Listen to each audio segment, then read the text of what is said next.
Hi guys, good evening all of you. आज हम इस वीडियो में कुछ अपडेट इस प्रकार से लेकर के आए हैं जो कि आपके सामने थंबनेल में दी गई हैं। पहली अपडेट रहेगी आपके लिए 891 जो भर्ती आई थी 2022 में, उसमें एक और डिस्कॉम लिस्ट जारी हुई है। तो किसी को मान लीजिए ये लगा था कि हमारा डीवी कंप्लीट हो गया था, उसके बाद डिस्कॉम अलॉटमेंट नहीं हुआ है, तो उनके लिए ये वीडियो बहुत ही महत्वपूर्ण है। और यहाँ पर निजीकरण के बारे में भी आपको कुछ अपडेट मिलेगी कि निजीकरण पर क्या चल रहा है, क्या विभाग निजीकरण हो जाएगा। और कुछ अपडेट इस प्रकार से भी है, विद्युत विभाग में कुछ घोटाले का भी यहाँ पर प्रकरण में आपको जानकारी देंगे। तो चलते हैं, वीडियो शुरू करते हैं। यदि आप चाहते हैं इस तरह के वीडियो का नोटिफिकेशन आपको मिलता रहे तो आप हमारे चैनल को सब्सक्राइब करके बेल आइकन दबा सकते हैं।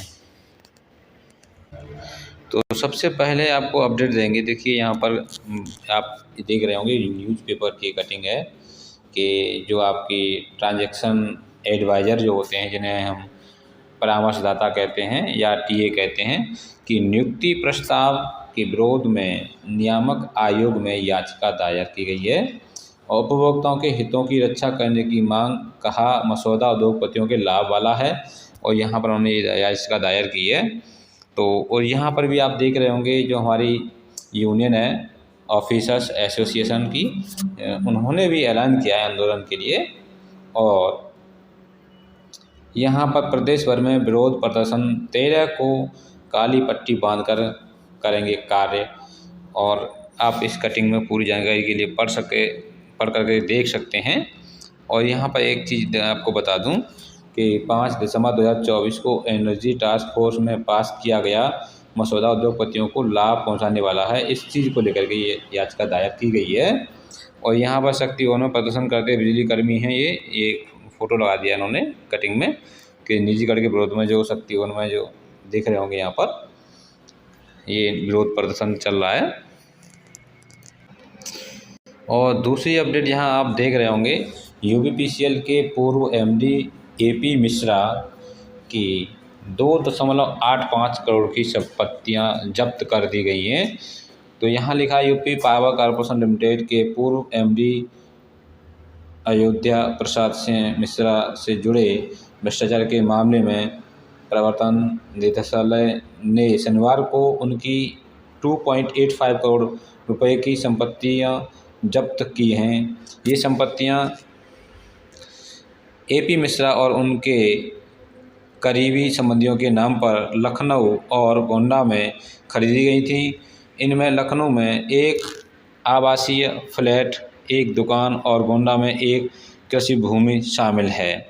यानी कि जो आपके पूर्व एमडी थे उन पर कोई आरोप लगाया गया है जिससे कि ये संपत्ति जब्त कर दी गई है।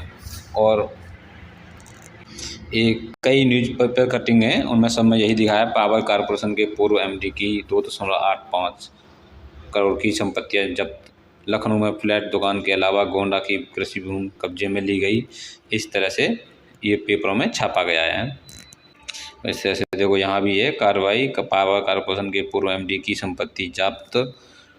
प्रवर्तन निदेशालय की लखनऊ जोनल टीम ने शनिवार को यूपी पावर कॉर्पोरेशन लिमिटेड के रिटायर्ड एमडी अयोध्या प्रसाद मिश्र की 2 करोड़ 85 लाख की संपत्ति जब्त कर ली है। यह कार्रवाई लखनऊ और गोंडा में की गई। इस तरह से आप देख रहे होंगे कि जो पूर्व एमडी थे उनकी संपत्ति जब्त कर ली गई है। तो यहाँ आप देख पा रहे होंगे कि एमडी जो थे इनकी कुछ शिकायत पर ये संपत्ति जब्त की गई है। तो इसमें जांच चल रही है जो भी है। और निजीकरण की जहाँ तक बात है कि निजीकरण के बारे में पहले कई बार मुद्दा सामने आया है कि निजीकरण कर दिया जाएगा विभाग का, और उसमें कर्मचारियों ने, अधिकारियों ने, सबने मिल करके विरोध प्रदर्शन करके, विरोध सभाएं जोड़ करके और धरना प्रदर्शन दे करके उसको वहाँ पे रोक लिया था।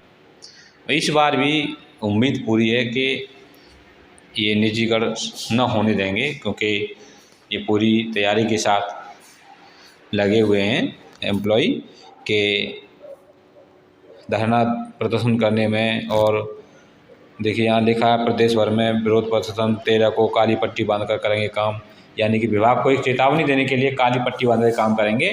कितने लोग हम इकट्ठा हैं जो कि हम एक साथ कार्य बहिष्कार कर सकते हैं, क्योंकि ये जो निजीकरण हो रहा है इसमें भी कुछ रहस्य हो सकते हैं कि क्यों निजीकरण किया जा रहा है।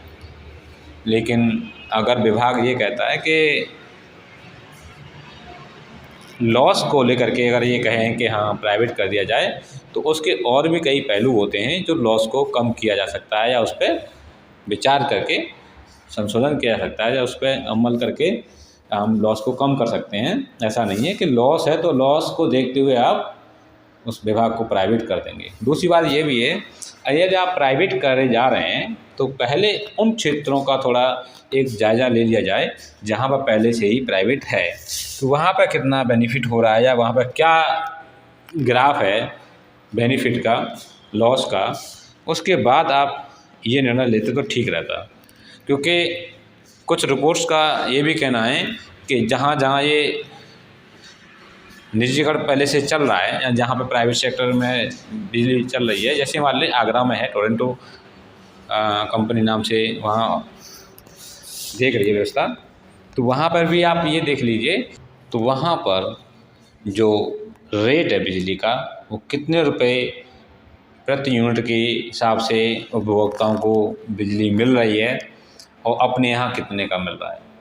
क्योंकि निजीकरण होने के बाद जो दर है वो इतनी महंगी हो जाएंगी कि उपभोक्ताओं को बहुत उसमें बिजली खरीदने में परेशानियाँ कठिनाइयाँ होंगी। तो इन सारी बातों का जिक्र वहाँ रखा गया है और उम्मीद है कि विभाग में ये जो हलचल मची हुई है निजीकरण को लेकर के, वो धीमे धीमे, मैंने आपको पिछली वीडियो में बताया था कि शांत हो जाएगा, उसके बाद न्यू वैकेंसी का माहौल क्रिएट होगा। तो अभी आप वेट कर लीजिए, जो न्यू वैकेंसी को लेकर के भी परेशान हो रहे हैं कि विभाग में नई भर्ती कब तक आएंगी, तो उसके लिए भी आप इंतज़ार कर लें। क्योंकि अभी जो चल रहा है ये निजीकरण वाला, ये थोड़ा शांत हो, उसके बाद फिर आपके न्यू वैकेंसी का नोटिफिकेशन भी बनेगा या उस पर कार्य होगा। अब चलते हैं तीसरी अपडेट की तरफ, और तीसरी अपडेट है देखिए 8 जनवरी 2025 की ये अपडेट है। इन्होंने यहाँ बताया है विद्युत सेवा आयोग लखनऊ के विज्ञापन संख्या 10 विद्युत सेवा आयोग 2022 तकनीशियन विद्युत के अंतर्गत चयनोपरांत उपलब्ध कराए गए तकनीशियन अभ्यर्थी को Uttar Pradesh power corporation limited की विभिन्न सहयोगी वितरण कंपनियों निगमों Uttar Pradesh power transmission corporation limited में सीधी भर्ती के रिक्त पदों के सापेक्ष 1/1/2016 से लागू वेतन मैट्रिक्स लेवल 27 या 200 न्यूनतम स्तर है। अन्य भत्ते निगम में लागू नियमानुसार वर्णित सेवा शर्तों एवं अन्य प्रतिबंधों के अधीन एतद द्वारा नियुक्ति हेतु निम्नानुसार निगम में आवंटित किया जाता है। तो यहाँ आप देख पाएंगे कि ये हैं शिवम पांडे। तो इनका जो है कहीं किसी रीजन से जैसे डॉक्यूमेंट में कोई कमी रही होगी, तो उसकी वजह से इनका रुका रहा होगा ज्वाइनिंग लेटर।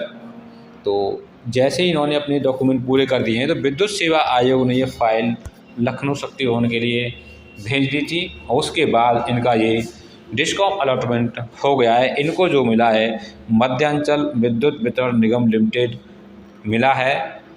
यहाँ पर जा कर के ये अपना जॉइनिंग के संबंध में जानकारी प्राप्त कर सकते हैं, और जॉइनिंग से संबंधित कुछ उनके लिए यहाँ कुछ वो दिए हैं बिंदुवार। तो यहाँ आप इस वीडियो में देखो स्क्रीनशॉट लेके पढ़ लीजिए कि किस तरह से आपका प्रशिक्षण होगा, कितने नंबर का पेपर होगा।